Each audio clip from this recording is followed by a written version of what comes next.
Okay, so here it goes. The first spirograph I've done in probably 50 years. So I am now 56 years old. And when I used it, we had to put pins in here like this. And now, I actually read the instructions because I'm Neil the Analytical. They now have Spirograph putty, and I didn't know that. So when I went and actually bought this, I actually went and bought the pins to go with it because I'm super analytical and I want to make sure I did it right. So that was my first thing I did. Now let's go for the pins here. So let's try purple, and I need to make sure the ink is working first. So like they said, get some scratch paper here. Yeah, it's working. And now, also, I'm the type of person now, I'd like to read all the instructions before I start, but when I was a 5-year-old, you would just start and have fun, right? So I'm just going to pick a hole here, and I'm going to go around and see how it works. It does take a little bit of a feel to get used to it. As they say, is it like having a bicycle? Or I think I'm pressing too hard. It's like a bicycle and it all comes back to you, right? Oh, that's so cool. So when I remember playing with this, oh crap. I remember playing this as a child. We moved to Australia when I was about 5 years old, and I actually started first grade there. Hey, whoops, I sort of finished. Didn't exactly come back to where I started from. And of course, I remember you can go on the outside too, right? So we could put something here, and we can go around like this. I don't remember if we used markers then or not. I don't remember. But anyway, yeah, we moved from Ohio to Australia, and my dad worked for an oil company, and I remember that well, I just remember playing with the Spirograph there. I don't know why I keep saying we. I remember laying on the floor in front of the TV a lot. So, let's see, once you mess up, how do you get back on track? That's part of the problem. So one of the reasons we're doing this is what lessons from life can we get out of this? So like there, I fell off the track. And so I could either give up or I can just hopefully get back on track and just keep going. I could have thrown the whole thing away, or you just kind of pivot and adjust and keep on going, right? Make the best you can of it. One thing I've learned as an adult is perfection is the enemy of completion sometimes. That sometimes it's better to get something done. Yep, we're off track again. It's better to get something done even if it's not perfect. So like when I put videos on YouTube, for example, I'm going to stop on that loop there. When I put videos on YouTube, I often try to do them in one take and just do the best job I can, because if I try to make it perfect, I'll spend a week doing it and I'll never get it done, or only get half as many or a third or 1/10 of as many videos done as I possibly could. Now when I was a kid, they didn't have these funky little shapes like this. So now they have these other kind of interesting ones. And will that,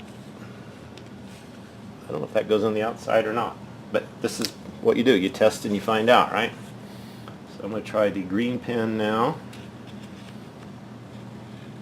And oh my goodness, I'm not sure that's made for the outside. I don't think so. I think that's made for the inside, maybe. But let's finish the circle. So I'm sorry, I keep babbling here. While I'm drawing this beautiful creation, this group I'm in right now, why am I doing this in the first place? Why am I playing with the Spirograph at age 56? I'm in this group, and I'll tell you more about that in the future.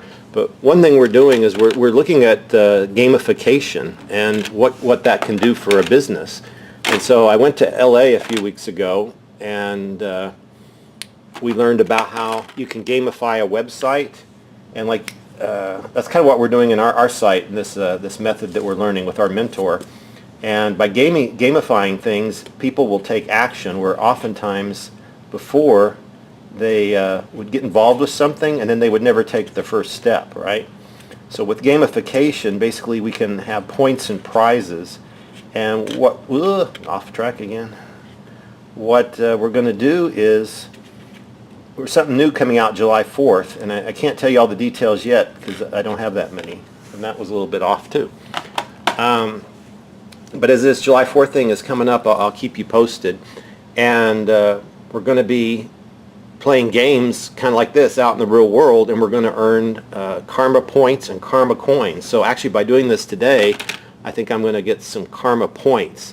And I don't know when the karma coins are actually going to start. Karma coins are actually going to be kind of like a Bitcoin, and it's already been created. I'm going to buy some this week, and the price might go up on that a whole lot, but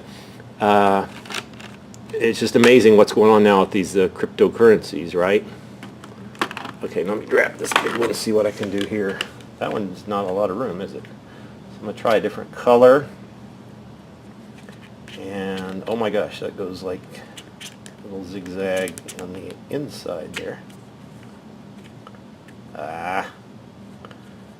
It's frustrating when it doesn't do what you want, right?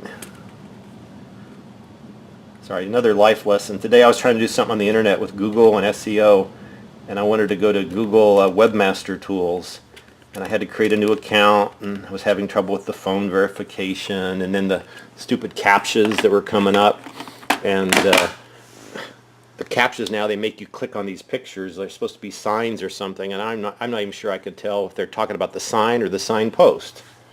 So now maybe we could just freestyle something here. Maybe I don't know. That one should close somehow, right? Now, this is not exactly a work of art. And by the way, a few years ago, I bought a book on sacred geometry, and it actually kind of inspired me, but I haven't taken action on it yet.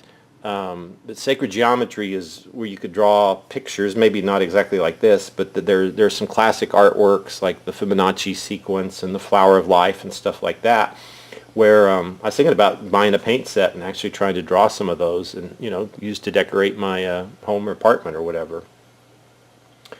Now, the last step, I'll show you something unique here. Just a second. Okay, I'll take a little break there and I'm back. So let's go back to what I'm learning from this. Is like anything, you have to practice at it to be good at it. I was probably better at this when I was 5 than I am right now. So, I'd have to work at it to be better. When you're done, you want to sign your work, of course. And so the other thing I said, it brings back good memories of being in Australia. And today when I went to buy these little pins, which being the anal person I am, basically, I wanted to have this thing tied down. I didn't know they had the putty in here. And I was at Michael's to pick up the supplies for that.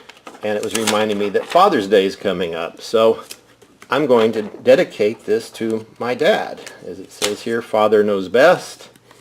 And I want to thank him for, when I was young, for all the things he did for me, and even now as an adult, of course. It says there, world's greatest dad, Father knows best, my hero. Put the tie on there. So when I was young, he provided me with stuff like the Spirograph to play with, and the adventures of going to Australia, and of course bicycles and ways to learn. I think we had something called an Etch-a-Sketch. That's another fun toy. And we had some other little drawing tool I remember using in Australia once. We were only there 8 months, and then we came home. But so this is my work of art today, and I'm having fun in this group. It's kind of silly in a way, but it's, on the other hand, it's kind of fun, right? So if you want to check out more, just message me below this video and tell me what you think. And you want to play games in life that could actually lead to something bigger, improving yourself. One of the things we've been talking about in this group that I'm in is to know what your superpower is. And I've decided that I am Neil the Analytical. Now, I've taken the personality test before, and I already knew I was analytical, but I keep hearing from other people that's my strength. And it could be a strength and a weakness. So as an analytical, I want to over-plan things sometimes, like finding these pins today, right? Just instead of buying it and trying it, I wanted to do it this my way. And So anyway, I'm analytical. That makes me good at some things like doing search engine optimization, getting people's websites to rank. It makes me good at being a software developer. It makes me good at some of the studies I do, Torah studies, Bible studies, stuff like that. And on the other hand, it can keep me from taking action sometimes. It makes me a critic. It makes me too analytical of things. And I can say, well, that won't work because of X, Y, Z. So anyway, we're identifying our superpowers in this group to know what we're good at and know how to use them to better help other people. So again, next Sunday is Father's Day. My dad is actually 89. He lives in Stillwater, Oklahoma. And you might put him in your prayers. He's having a little stomach issue, and he's had some issue with his hands for the last couple of years, coldness and numbness in his hands. So you might remember him in your prayers, please, as I do every day. And again, I want to thank my dad for getting me off on this educational process, starting with the first grade and spirographs all the way up through college. So this is the end of this video. I'll talk to you later.